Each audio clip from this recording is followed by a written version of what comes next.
doit être caché quelque part, il me fait le coup à chaque fois. Barnabé, peux-tu venir ici tout de suite? On va y aller. Oh, Barnabé, obéis à maman. Maman est là. J'ai honte.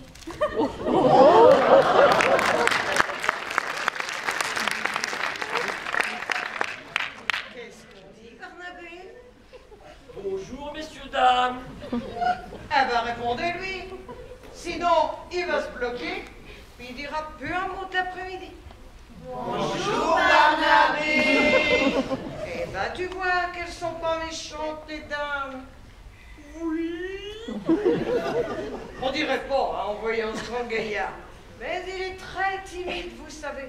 Ah bon, vous croyez? Maintenant que vous le dites, oui, peut-être un peu. Figurez-vous qu'il a perdu son père très jeune. Et c'est moi qui l'ai élevé toute seule.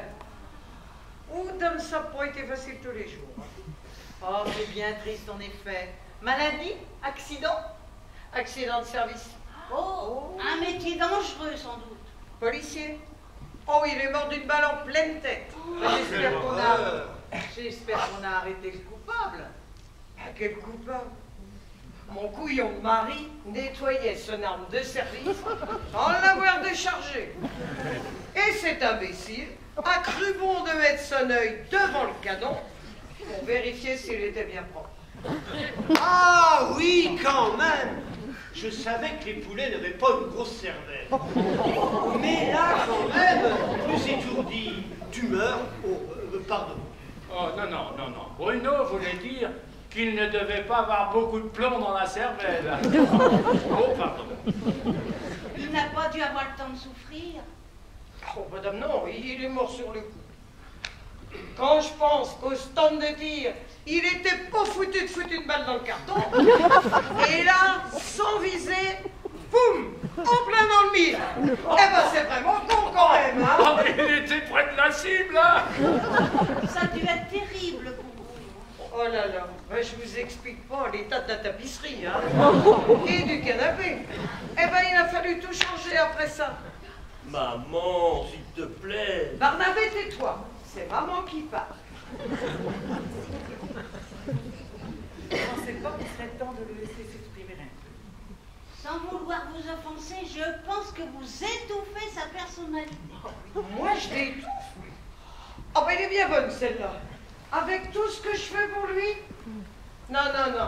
La vérité, eh ben, c'est que monsieur va avoir 45 ans et qu'il est toujours à la maison chez maman.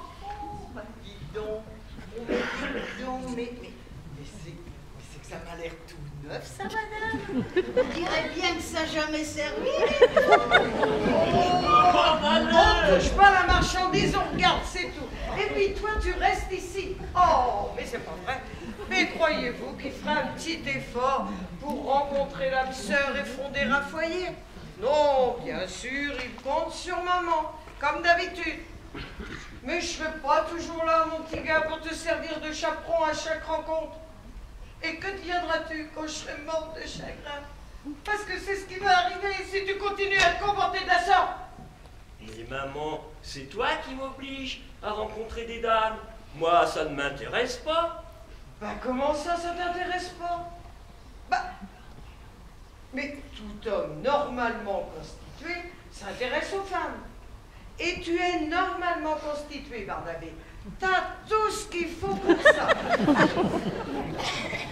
Bah, j'ai dit que t'aurais un petit problème avec ta robinetterie. Mais pas du tout. Mais tu sais bien que mon métier m'accapare beaucoup. Enfin, ton métier. Ton métier. Ah bah t'as que ce mot-là à la bouche. Ah, vous le verriez. Au travail, c'est pas du tout le même homme. Il en a de la personnalité, monsieur Barnabé, au travail. Elle n'est pas étouffée par sa mère, sa personnalité. Adam, ça non. Et il fait quoi comme métier, Barnabé?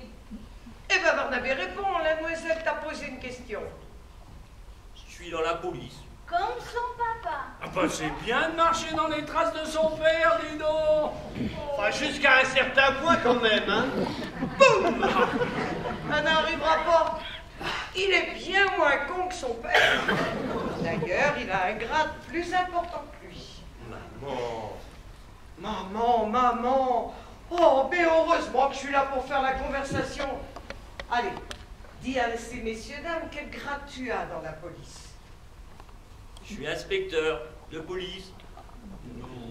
Non. Si.